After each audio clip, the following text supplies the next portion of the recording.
I'm just saying, I don't need to pay somebody for what I can do for myself for free. We've all said something like that. Or we've at least heard somebody say something like that. Me personally, I save money by cutting my own hair. What? Ah, shit. And fixing my own car. Shit. Cutting those corners can lead to a world of hurt, obviously. And sometimes it's best to just let the professionals do their job. Deven Billingslea and Abbot caught on to this idea and they created a business from it. What they came up with isn't going to change the world, but it might save your shoes. We've all seen shoe shining, whether it be on TV or at the airport, but we've never seen it quite like this. Check out how Destination Shoeshine turns the whole thing into an experience. This is Free Game. Free game, free game, free game. We could all use a little bit. In the first 2 years of business, you just might lose a little bit. You won't sleep. What is that? It's a myth. That's a fact. I spent $2,000 last month and I'm just trying to make it back. Now I'm here with Deven Billingslea and Abbot, founders of Destination Shoeshine. They've been going all over the DFW. This is a more unconventional business. Something that I wouldn't have thought to do. It's something that you don't always see when you think about choosing a career path. Your business model is a little bit different than what I've normally seen from a shoe shine perspective. So just give us a little bit of an intro of yourself and the business and how you guys got started in this. Okay. I'm Deven Billingslea and co-founder of Destination Shoeshine. And me personally, I wanted to start the shoe shining business and get into this industry because I saw there was a lane to do it a different way. And me being an outside sales guy professionally for 7 years, and on the side I moonlighted as a bartender, usually at high-end events. I was able to see Dallas in a unique experience, Dallas in a unique way that many others haven't. As a sales professional, you really cater to inside the office because they want you to operate at your peak potential, peak performance at all times. So they come in and they feed you and they bring in masseuse and entertainment and just really get you excited about the day. And so I saw that there was an avenue for shoe in that arena, and also with Cal, and he'll expound on that, is in the service industry as a bartender. I've seen that people pay for experiences, and I see in the DFW in particular that people are getting real creative with the type of experiences that they're delivering. I mean, you can book a lady to come beat you at pool if you have a table. You can book a lady to come spin cotton candy and infuse it with alcohol for you. So there's just about anything that you can do. There's lots of creative ways to give people experience. So that's why I wanted to birth Destination Shoeshine. What about you? Yeah, no doubt. Cal Abbot, also co-founder of Destination. We both come from a service background. I've been a restaurant manager for years. I parlayed as a chef as well to parties and events, and he hit it right on the nose. I mean, we figured out that, we found something that was interesting, that we enjoyed, that we liked, and we were able to, take it to what we had been seeing in our day-to-days. We're able to, see Dallas in a way that most don't, with the party and event side. I remember the pool lady. We did an event one time, and the girl was shooting pool, and nobody understood that she was paid to be there.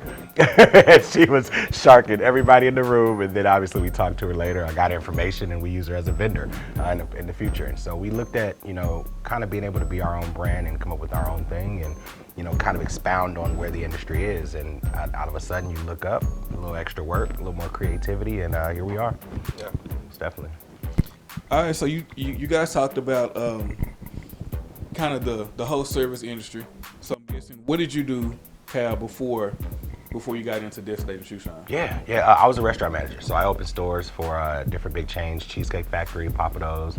And as a chef, you get to see parties and events at a pretty high level. Right. And so being able to do that, networking, and just kind of learning, being mentored by some really awesome mentors, that kind of showed us the admin side of it, the business side of it. Okay.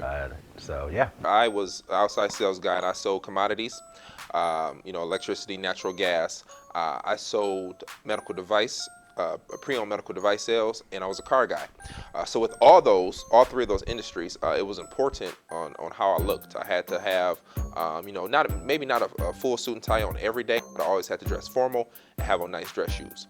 However, that always required me to be out in the field, and I put my shoes through hell.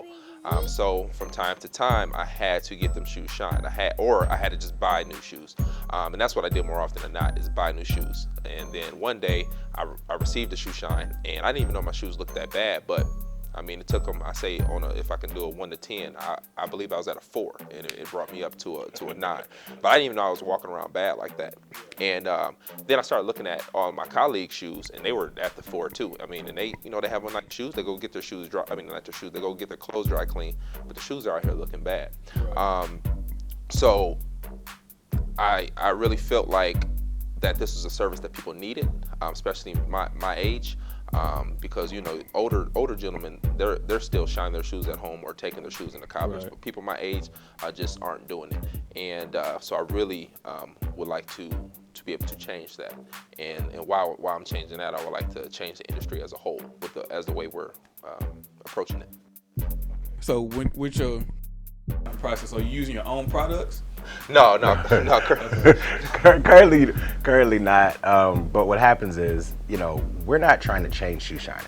All right. What we're trying to do is bring a more convenience approach to people that aren't thinking about it. Mm-hmm. All right. In the industry, it just looks up, and people have just forgotten that you can take care of your shoes. Right. And so all we've done is kind of bring it to the forefront, and then kind of modernize it a little bit. Okay. Between businesses, just in our approach. Right. And it's definitely worked for us for sure. Okay. So go ahead.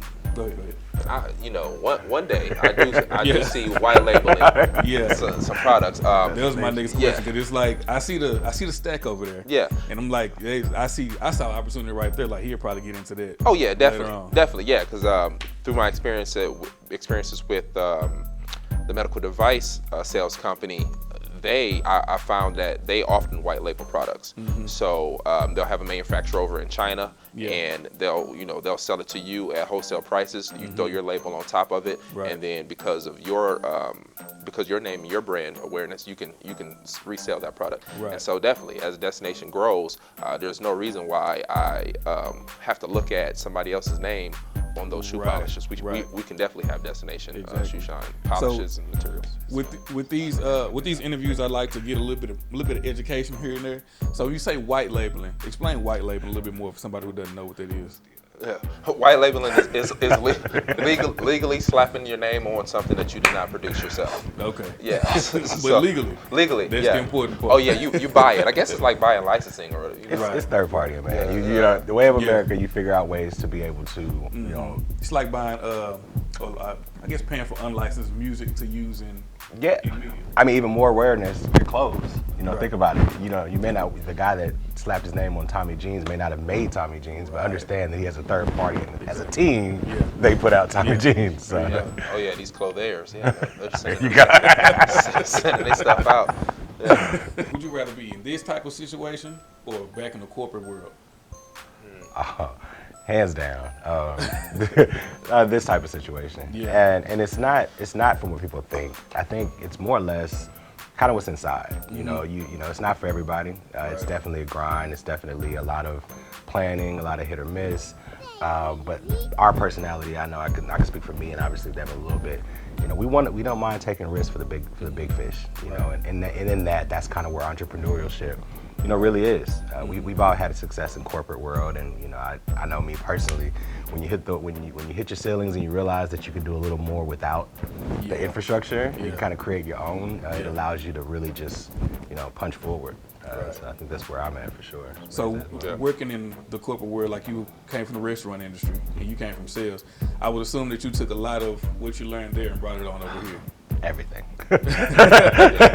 I mean, the littlest details that you wouldn't think that you were learning.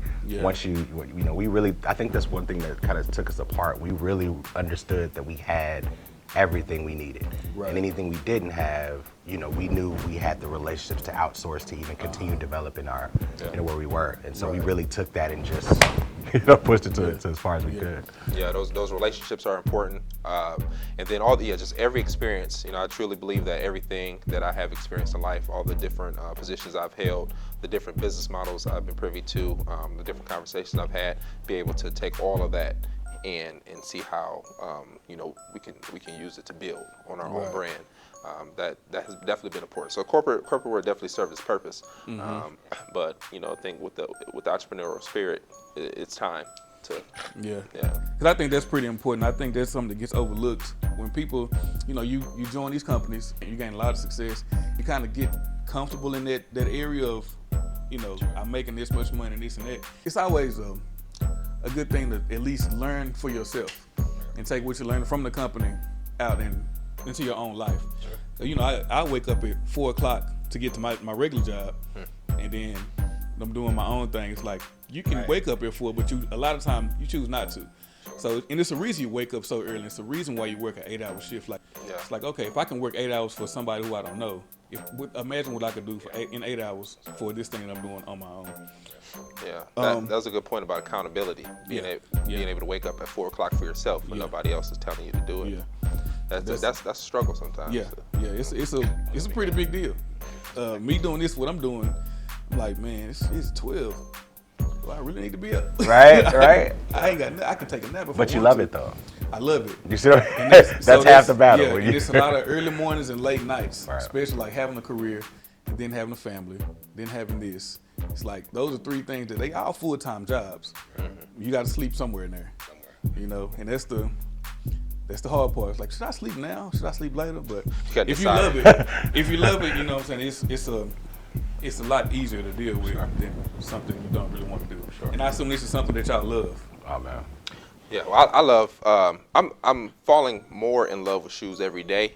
But that's a soundbite right there. But what I love most about the business is just creating experiences. When you heard when we came in here, the guy came in here.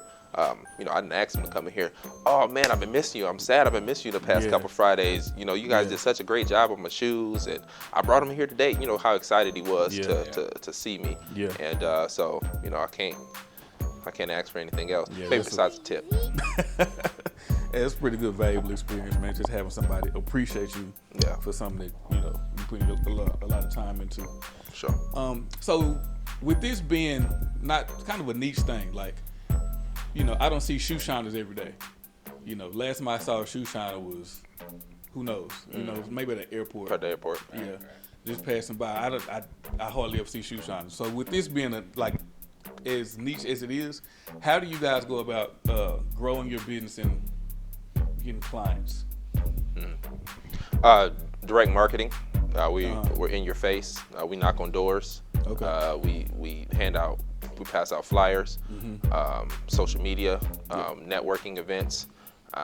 Just any opportunity we get to be in your face, then we try to make that happen. So straight direct marketing.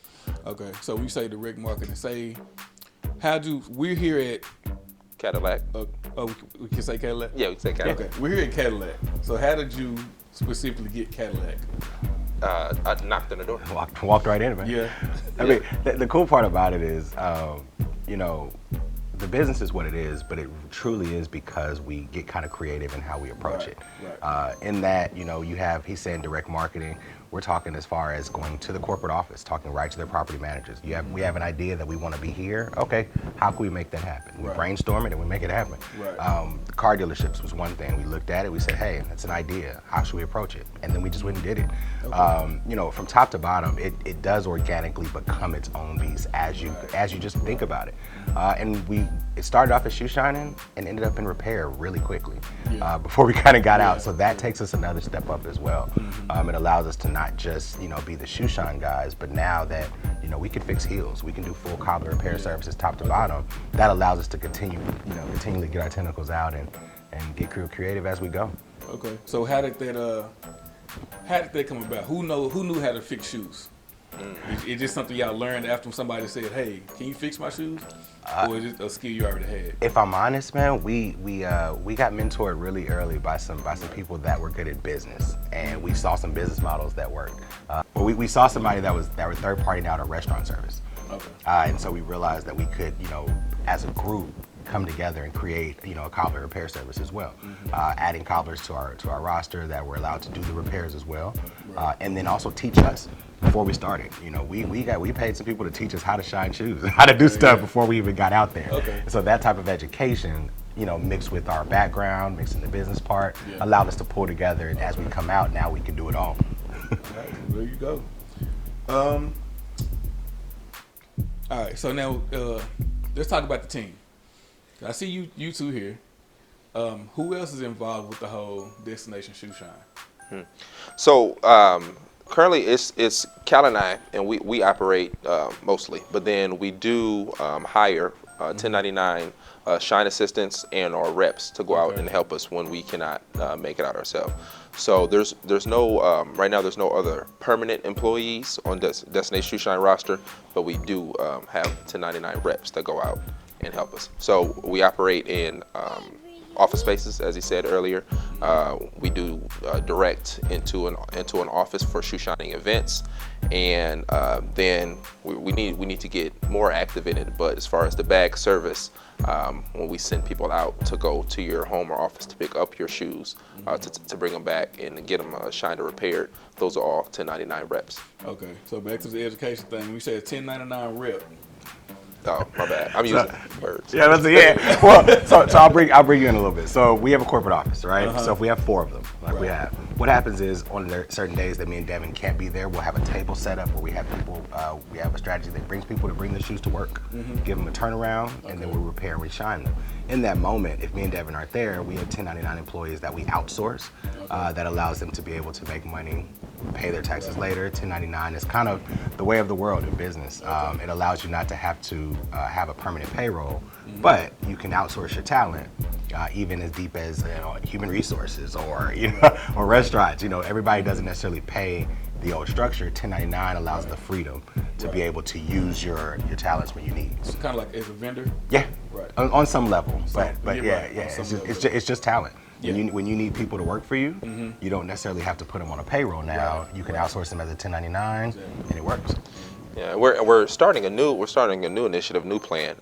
This can go in there, or not go in there, but we want to have a further reach in the DFW area, and so we want people who are also in the aesthetic industry, barbers, clothiers, stylists, to all be able to help their clients maintain their shoes.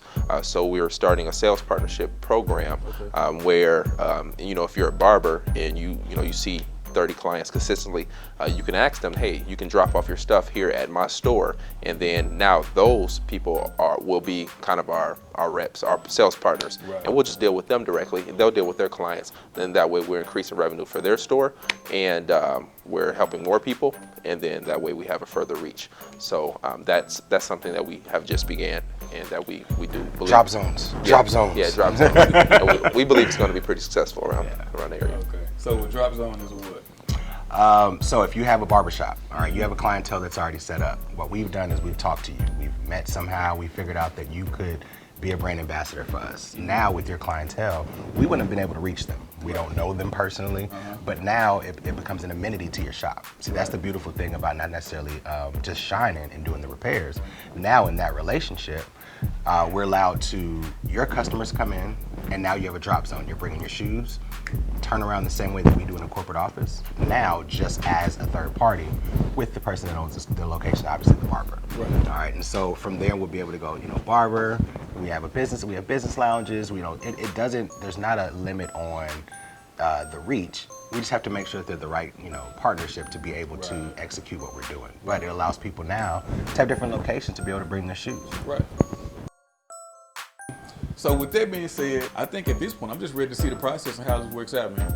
Okay. So I appreciate y'all sitting down with me, and then we can kind of see what it is you do, hands-on and everything. That's good. Okay, cool, let's get to it.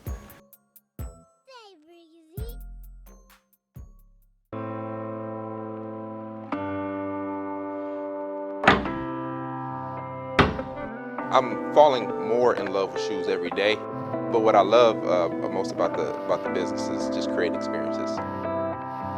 When you book Destination Shoeshine, you're providing your team or guests with a unique experience.